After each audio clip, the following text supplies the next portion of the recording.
Hello my sweet and lovely viewers, assalamu alaikum. Welcome back to my channel. আশা করি যে যেখানে আছেন ভালো আছেন। আলহামদুলিল্লাহ আমিও আল্লাহর রহমতে বেশ ভালো আছি। আজ আমি আপনাদের সাথে শেয়ার করব আমার ঈদের জন্য আমি কি রান্না করছি সেটা শেয়ার করব। আর এটা কিন্তু আমার ঈদের দিন আমার মেহমান হল আসবা কিছু এরা খাবেন, কিন্তু আমি বাইরের কোন মেহমানকে আমার ঘরেতে দাওয়াত করছি না, আমার নিজের যারা আছেন তাদেরকে বলছি। তাই আজ আমি কিছু রান্না বান্না করব, সেটা শেয়ার করব। আশা করি আপনাদের সবার ঈদ কিন্তু ভালোভাবে কাটছে। আমাকে কমেন্ট করে জানাইবেন কার ঈদ কেমন কাটছে। আমাদের ঈদ আলহামদুলিল্লাহ অনেক ভালোভাবে কেটেছে। তাহলে চলুন আমি আজ কি রান্না করবো সেটা শেয়ার করব। আসলে একসাথে অনেকগুলো রান্না করছি, তাই সবগুলো কিন্তু পুরা মতো ভিডিও শ্যুট করতাম পারছি না। যতটুকু করছি সেইটুকু আপনাদের সাথে শেয়ার করছি। আজ আমি রান্না করবো ইলিশ মাছ, গরুর সিনা, ছোটো মাছ, লাই শাক, চিকেনের লেগর রোস্ট।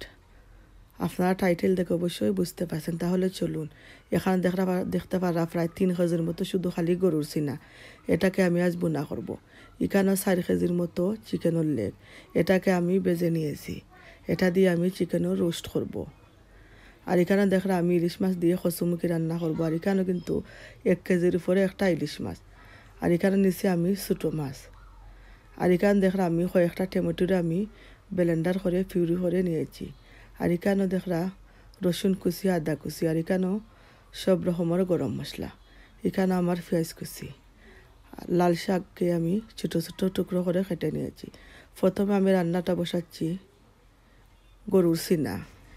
তাই আমি তেলটা দিছি, তেলটা গরম হয়ে যাওয়ার পর আমি গরম মশলাগুলা দিছি। গরম মশলা দিয়ে এখন আমি দেখরা রসুন কুচি আর আদা কুচি দিছি। যখন আমার হালকা ব্রাউন কালার হয়ে গেছে রসুন কুচি, তখন আমি দিছি পেঁয়াজ কুচি দিয়ে আমি দেব আমার স্বাদ মতো লবণ। আমরা আসলে যেভাবে রান্না করি সেভাবে শেয়ার করি। আমি যেভাবে রান্না করি আমি আপনাদের সাথে সেভাবে শেয়ার করার চেষ্টা করি। এখন দেখরা আমি আমার স্বাদ মতো লবণ দিছি। আর এদিকে দেখরা আমি রোস্টের জন্য কিন্তু পেঁয়াজটা বসিয়ে দিয়েছি, ছোটো মাছও বসিয়ে দিয়েছি, ইলিশ মাছের তরকারিটাও বসিয়ে দিয়েছি। আমার রোস্টর পেঁয়াজটা কিন্তু ব্রাউন কালার হয়ে যাওয়ার পর এখন আমি রেগুলার মাংসের মধ্যে যে মশলাগুলো দিই সেই মশলাগুলো আমি আমার পরিমাণ মতো দিছি।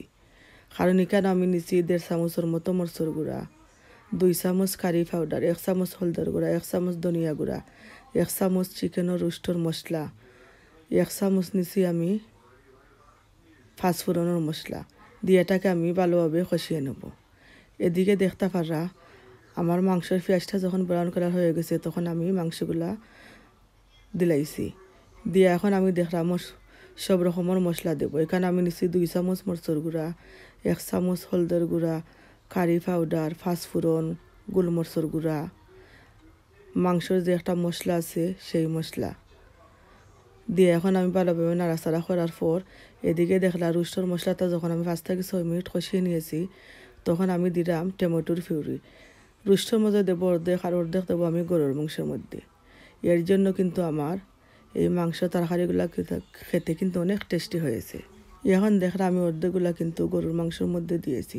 আপনারা যারা এভাবে রান্না করে খাইছেন না, একবার হলেও ট্রাই করে দেখবেন। কারণ এটা ফ্রেশ টমেটো দিয়ে আমি ব্লেন্ডার করে নিয়েছি।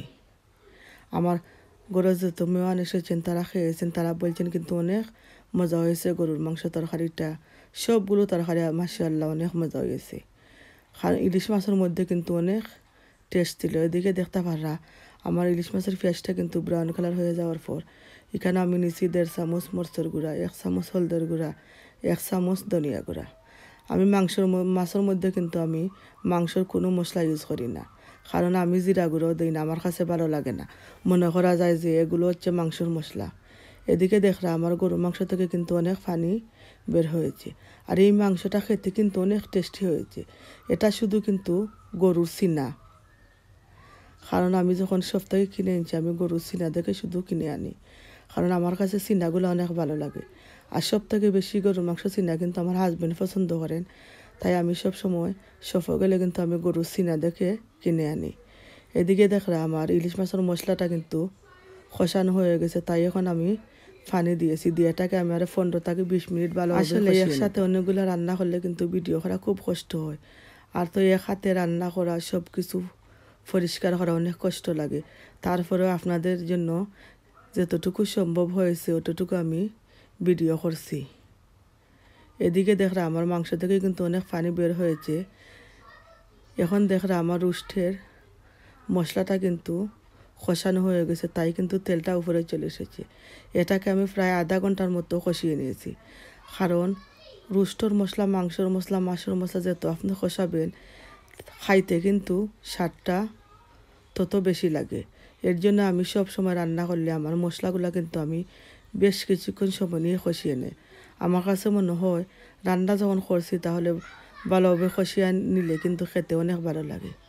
এখন দেখরা এটার মধ্যে কিন্তু আমি একটু পানি দিছি, দিয়ে আরও 10 থেকে 15 মিনিট কষিয়ে নেব, কারণ আমার রান্না করতে কিন্তু অনেক সময় লাগে, কারণ আমি মশলাগুলোকে বেশি সময় নিয়ে কষিয়ে নেই। এদিকে দেখরা আমার ইলিশ মাছের তরকারি মশলাটা কষিয়ে নেওয়ার পর আমি কচুমুখিগুলা দিয়েছি। দেখো কালারটাও কিন্তু আমার সব তরকারির অনেক সুন্দর হয়েছে। আমার তরকারি কালার গুণটা দেখতেও যেমন সুন্দর হয়, খেতে কিন্তু অনেক টেস্টি হয়, কারণ দেখে আপনারা অবশ্যই বুঝতে পারবেন। এদিকে দেখরা এটাকে কষিয়ে নেওয়ার পর ভালোভাবে এখন আমি চিকেনগুলা দিয়েছি, দিয়ে এখন আমি এটাকে একটু নাড়াচাড়া করব। তারপরে আমি এটা তো অলরেডি সিদ্ধ হয়ে গেছে চিকেন, তাই 10 থেকে 15 মিনিট ভাবে করে নামিয়ে নেব।